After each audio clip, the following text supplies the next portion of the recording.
They called her a gold digger. But her reality shocked everyone. The whispers followed Eliza Chen like shadows as she walked into the charity gala on Marcus Blackwood's arm. "There she is, the gold digger," someone murmured just loudly enough for her to hear. Eliza's smile never faltered, though her heart clenched painfully in her chest. If they only knew the truth, the devastating secret she carried that would change everything. But tonight wasn't about her.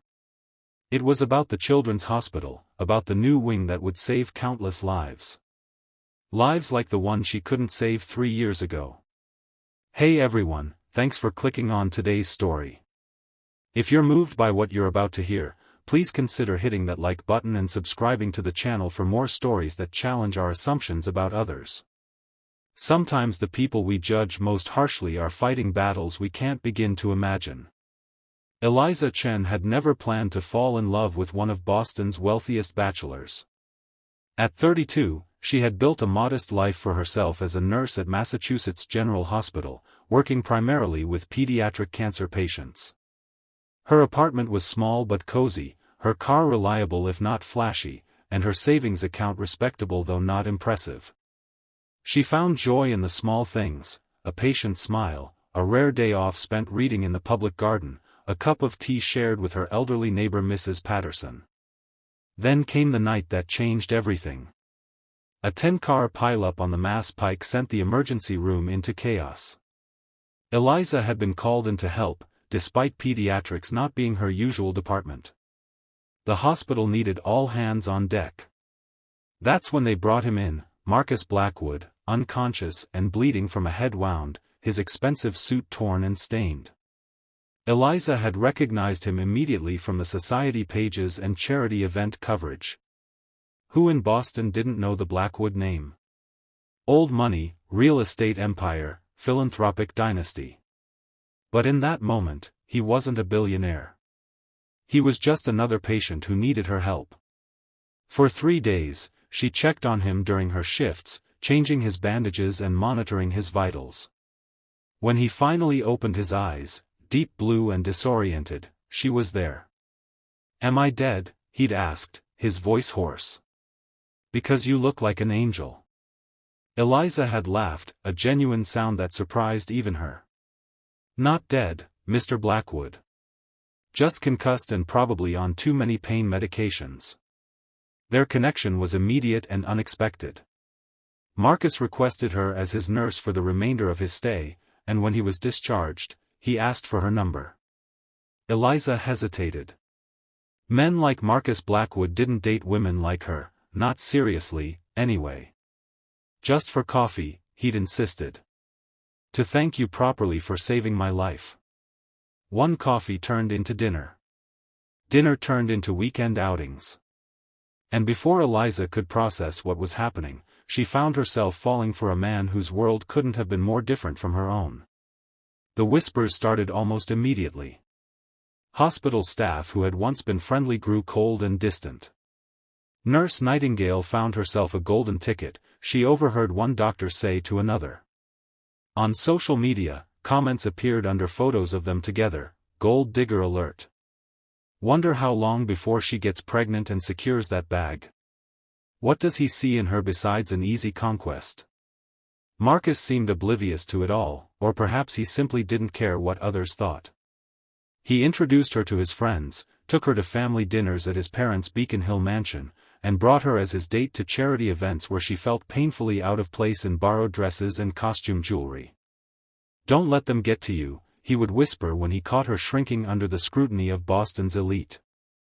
"They're just jealous because I found something real in a world of fake." 6 months into their relationship, Marcus proposed during a private dinner on his yacht. The ring was enormous, a family heirloom diamond that had belonged to his grandmother. Eliza's hand trembled as he slipped it onto her finger. "I can't give you this," she said, tears streaming down her face. Marcus looked confused, hurt. "Why not?" "I love you, Eliza." "There's something I haven't told you," she whispered. "Something you need to know before you decide if you really want to marry me." That night, Sitting under the stars with the gentle rocking of the boat beneath them, Eliza finally shared her secret. 3 years earlier, she had been diagnosed with a rare form of ovarian cancer. The treatment had been aggressive: surgery, chemotherapy, radiation. She had survived, but at a cost. She would never be able to have children. "I know how important family is to you," she said, unable to meet his eyes. "The Blackwood legacy and all that. I can't give you heirs, Marcus. I can't continue your family line." Marcus had taken her face in his hands, forcing her to look at him. "Eliza Chen, I'm not in love with your reproductive system. I'm in love with you, your heart, your mind, your soul. We can adopt. We can use surrogates. We can fill our home with dogs if that's what you want. Or we can just be us, the two of us, for the rest of our lives. I don't care about heirs or legacy. I care about waking up next to you every morning." They were married 3 months later in a ceremony that made the front page of every Boston newspaper. The headlines were predictably cruel: "Nurse Strikes Gold," "Blackwood Heir Weds Hospital Staff," and "From Bedpans to Billions, a Modern Cinderella Story." Eliza tried to ignore it all, focusing instead on the life she was building with Marcus. She continued working at the hospital despite no longer needing the income. "These kids need me," she explained when Marcus suggested she might want to quit. "And I need them. They keep me grounded." What the gossip columns didn't report was how Eliza refused to touch Marcus's money for personal expenses. She maintained her own bank account, paid for her own clothes, and drove the same Honda she'd had for years. When Marcus surprised her with a Bentley for her birthday, she made him return it. "I'm not with you for your money," she insisted. "I need the world to see that." But the world saw what it wanted to see.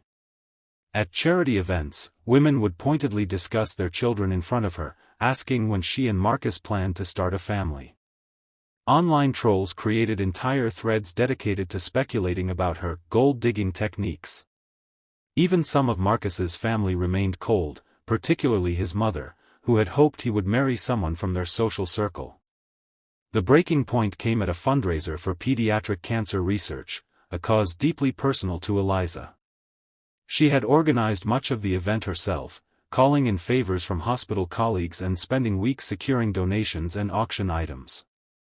The gala was a success, raising over $2 million for the new children's wing at Mass General. As Eliza stood at the podium delivering her thank you speech, a woman at one of the front tables, Vanessa Harrington, a socialite who had once dated Marcus, loudly stage whispered to her companion, "I wonder how much of that money will mysteriously find its way into her personal accounts. Gold diggers always find a way." The room fell silent. Eliza froze, the microphone capturing the sound of her shaky breath. Then Marcus was on his feet, his chair scraping loudly against the floor. "Enough," he said, his voice carrying across the ballroom without need for amplification. "I have sat by and watched as this city, my community, has slandered and belittled the woman I love. No more." He walked to the podium, taking Eliza's hand in his. "My wife has never asked me for a penny. She works 50-hour weeks caring for sick children. She donates 20% of her own salary to cancer research. When I bought her a car, she made me take it back. When I tried to add her name to my accounts, she refused." His voice broke as he continued. 3 years ago, Eliza fought cancer. She survived, but lost the ability to have children in the process. She told me this before accepting my proposal, giving me every opportunity to walk away if I wanted a traditional family. What she didn't tell me, what I found out later from her doctors, was that her cancer has a 30% chance of recurring within 5 years. Gasps echoed through the room. Eliza closed her eyes, tears streaming down her face. "So you see," Marcus continued, his grip on her hand tightening, "if anyone is taking a risk in this marriage, it's Eliza. She's the one who might end up a young widow. She's the one who might have to watch me bury the woman I love before we've had a chance to grow old together." He turned to face Vanessa directly. "The new children's wing that your donation is helping to build? It will be named after Eliza's former patient, 8-year-old Sophie Williams, who died in her arms last year because the hospital didn't have the specialized equipment needed to save her. My wife held that child as she took her last breath, then came home and cried in my arms all night. The next morning, she went back to work to care for other children just like Sophie." The silence in the room was deafening. Vanessa Harrington had the decency to look ashamed, her face flushed red as she stared down at her plate. "So the next time any of you want to call my wife a gold digger," Marcus concluded, his voice steady and cold, "remember this moment. Remember that while you were gossiping about her motives, she was literally saving lives. And ask yourselves which of you is really the more valuable human being." With that, he led Eliza from the podium and out of the ballroom, leaving behind a crowd of stunned, silent socialites. The story broke the next day. Not just in Boston, but nationally. "Billionaire defends wife against gold digger accusations, reveals her cancer battle," read the headlines. Overnight, Eliza went from villain to hero in the public eye. Social media exploded with support. Former patients and their families came forward with stories of Nurse Chen's kindness and dedication. The hospital was flooded with donations specifically mentioning her name. But Eliza didn't want the attention. "This isn't about me," she insisted when reporters called. "It's about the children. It's about Sophie and all the kids like her who deserve the best care possible." 3 months after the gala, Eliza's cancer returned. The prognosis wasn't good, stage 4, metastasized to her lungs and liver. Marcus was devastated but determined. He flew in specialists from around the world, researched experimental treatments, and never left her side during hospital stays. Through it all, Eliza continued to work when she could, sitting with young patients during her own chemotherapy sessions, reading them stories while poison dripped into both their veins. "We're warriors together," she would tell them, showing off her bald head that matched their own. The children's wing was completed in record time, funded by an unprecedented wave of donations that followed the gala incident. The Sophie Williams Pediatric Cancer Center opened its doors 6 months after Eliza's diagnosis, equipped with cutting-edge technology and staffed by some of the best specialists in the country. On opening day, Eliza was too weak to stand, but Marcus wheeled her through the halls so she could see what they had accomplished together. Children and parents lined the corridors, applauding as she passed. Many held signs, "Thank you, Nurse Chen," and "Our hero," and "Gold heart, not gold digger." In a private moment, away from the cameras and crowds, Eliza turned to Marcus in her wheelchair. "I'm sorry," she whispered. "I'm sorry I can't give you more time." Marcus knelt before her, taking her thin hands in his. "You've given me everything, Eliza. You've shown me what real love looks like. You've taught me what really matters in this world. Money, status, legacy, none of it means anything without love." 2 weeks later, Eliza Chen Blackwood passed away peacefully in her sleep, her husband holding her hand until the very end.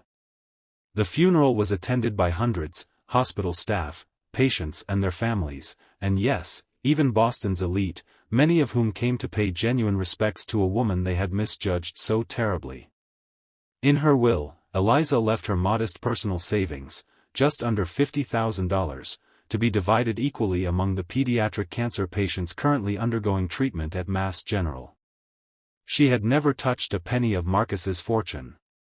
Marcus honored his wife's memory by establishing the Eliza Chen Foundation, dedicated to providing financial support to families of children with cancer and funding research for rare cancers like the one that took her life. He sold his yacht, his vacation properties, and most of his luxury possessions, pouring the proceeds into the foundation. "Eliza taught me that true wealth isn't measured in dollars," he told reporters at the foundation's launch. "It's measured in the lives you touch, the love you share, and the legacy of kindness you leave behind." Today, the Sophie Williams Pediatric Cancer Center at Massachusetts General Hospital is one of the leading treatment facilities in the country. A portrait of Eliza hangs in the main lobby, not of the glamorous woman who attended galas on a billionaire's arm, but of Nurse Chen in her scrubs, bald from chemotherapy, reading to a circle of equally bald children. The plaque beneath it reads simply, "They called her a gold digger." She was mining for something far more precious, hope. As for Marcus Blackwood, he never remarried. He lives modestly now, running the foundation and volunteering at the hospital where he met the love of his life.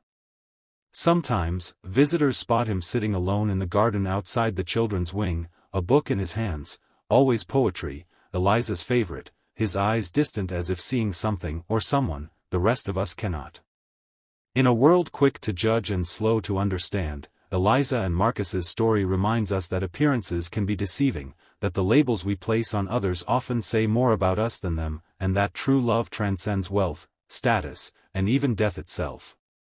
So the next time you find yourself making assumptions about someone based on surface appearances, remember Eliza Chen. Remember that behind every person you're quick to judge is a story you know nothing about. And maybe, just maybe, take a moment to look deeper. If this story touched your heart, please consider liking this video and subscribing to our channel for more stories that challenge our perceptions and remind us of our shared humanity. Sometimes the most important truths are hidden beneath the surface, waiting for someone brave enough to look beyond the obvious and discover what really matters.